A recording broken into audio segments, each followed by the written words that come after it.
السلام علیکم ورحمۃ اللہ۔ یہ بڑی پیاری اور مختصر پوسٹ کسی نے بنائی ہے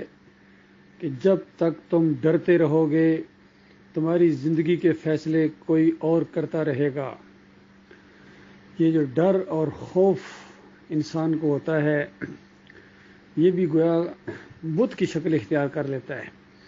ڈر اور خوف کا بت اللہ کے علاوہ دوسروں سے ڈرنا، دوسروں سے خوف کھانا اور یہ سمجھنا کہ یہ ہماری قسمتوں کو بگاڑ دیں گے، یہ ہمیں کچھ نواز دیں گے، یہ بھی ایک خوف و ہراس کی سی کیفیت اور اس طرح ڈرنا جس طرح اللہ سے ڈرنا چاہیے۔ تو یہ جو کلمہ ہے نا اس بت کو توڑ دیتا ہے، لا الہ الا اللہ محمد رسول اللہ۔ دیکھیے جب یہ غلاموں نے پڑھا، غلام سے زیادہ کون ڈرنے والا ہوتا ہے؟ اپنے آقا سے ڈرنے والا، معاشرے سے ڈرنے والا۔ لیکن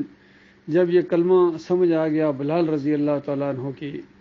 تو کوئی دنیا کی طاقت پھر ان کو ڈرا نہیں سکی ہے، دھمکا نہیں سکی ہے۔ وہ تو خیر مرد تھے۔ سمیہ رضی اللہ تعالیٰ عنہ کے بارے میں آتا ہے کہ یہ لونڈی تھی اور اس کے بعد ان کو جب بہت زیادہ اذیتیں دی گئیں اور پاس جا کے مورتی رکھی گئی، بت رکھا گیا اور کہا گیا کہ ایک تو کچھ اچھا کلمہ اس کے لیے کہہ دو، تو اس نے آگے سے تھوک دیا اس کے منہ کے اوپر۔ تو یہ ہوتا ہے کہ بے خوف کر دیتا ہے یہ کلمہ، یقین کیجئے۔ اور یہی وہ چیز ہوتی ہے کہ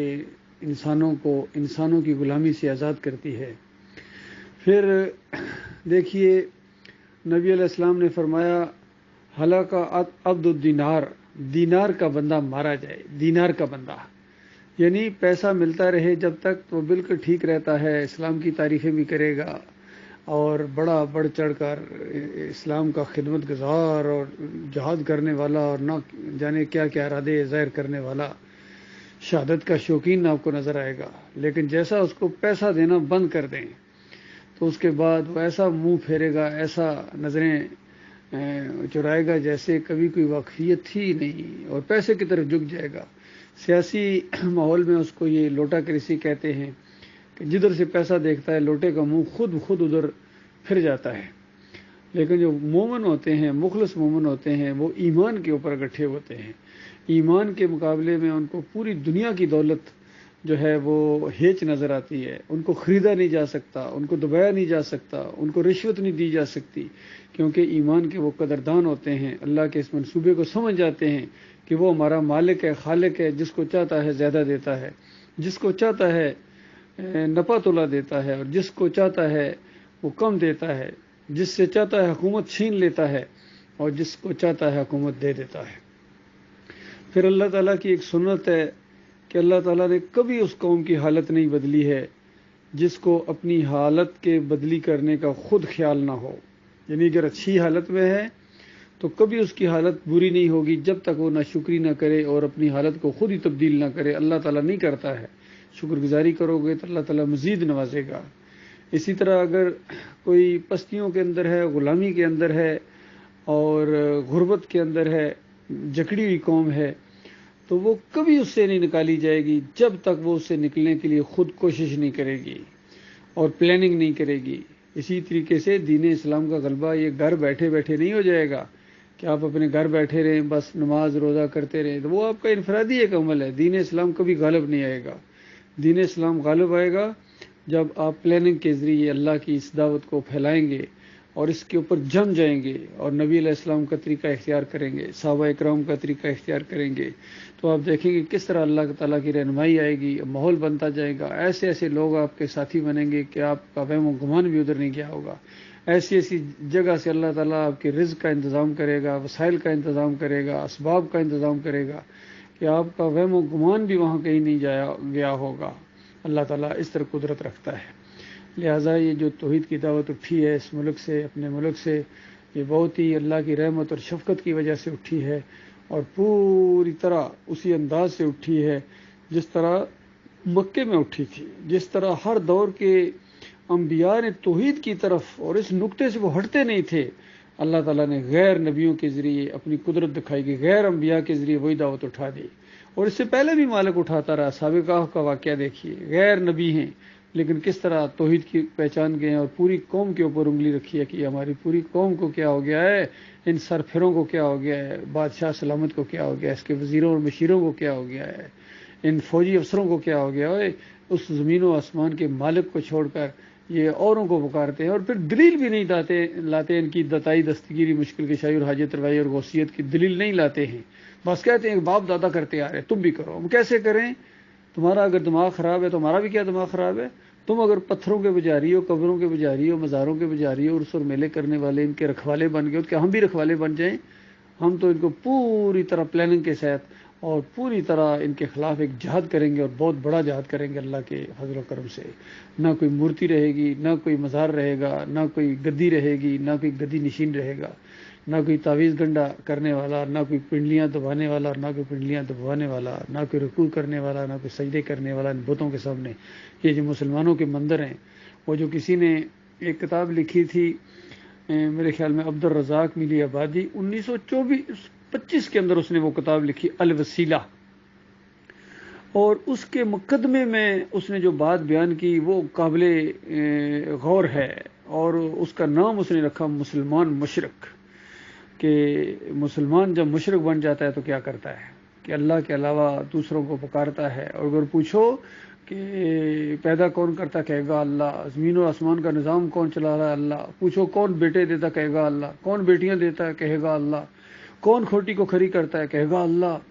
اور اس کے بعد یہ ہے کہ چادر چڑھانا ضروری ہے، منتیں مانگنا، ان درباروں کے سامنے جھکنا اور ان کے واسطے وسیلے، بس یہ بھی ضروری ہے۔ تو اس انداز سے اس نے یہ مضمون لکھا، اور یہ بھی بات لائے کہ دیکھو اللہ کی کتاب اور نبی علیہ السلام کی صحیح حدیث کے مقابلے میں یہ عبد القادر جیلانی کی بنیاد الطالبین کو پیش کرتے ہیں، فیض یزدانی کو پیش کرتے ہیں، اور اللہ کی کتاب کے مقابلے میں کشف المحجوب کو پیش کرتے ہیں، اللہ کی کتاب کے مقابلے میں شاہ ولی اللہ کے انفاس العارفین اور اجمیری کے ملفوظات کو پیش کیا جاتا ہے۔ اور اس کے بعد ساتھ اس نے یہ لکھ دیا جس سے ہم اتفاق نہیں کرتے، صرف ایک اس نقطے سے ہم اتفاق نہیں کرتے ہیں، یہی ڈاکٹر عثمانی رحمۃ اللہ علیہ نے جب پہلی دفعہ اس کو شائع کرایا تو نیچے فٹ نوٹ لکھ دیا کہ مصنف کی صرف اس بات سے ہم اتفاق نہیں کرتے ہیں، باقی ساری باتیں اس کی ٹھیک ہیں۔ اور وہ بات یہ تھی کہ انہوں نے لکھ دیا کہ حالانکہ ان حضرات نے، یعنی ان صوفیوں نے، عبد القادر جیلانی، محی الدین چشتی، علی اجویری، مجدد الفسانی اور شاہ ولی اللہ کے خاندان نے کبھی بھی شرک کو جو ہے جائز نہیں رکھا ہے، تو یہ بات ہم اس کی نہیں مانتے ہیں، کیونکہ انہوں نے اپنے کتابیں شرک اور کفر سے بھر دی۔ یہ تو عقیدت کے ساتھ کوئی بندہ کہہ دیتا کہ انہوں نے کبھی شرک کی تعلیم نہیں دی، وہ خود یہ چڑھانے والے تھے، عرس اور میلے کرنے والے تھے۔ محی الدین چشتی کہتے ہیں کہ مجھے جب کبھی کوئی مشکل مصیبت آتی تھی، میں علی اجویری یہ باٹی والے کی دربار کے اوپر آ کے میں چلا کرتا تھا، ہر مشکل میری حل ہو جاتی تھی، صرف آخری مرتبہ وہ مشکل حل نہیں ہوئی ہے تو یہ شعر گنگناتے ہوئے وہاں سے نکلے کہ گنج بخش فیض عالم،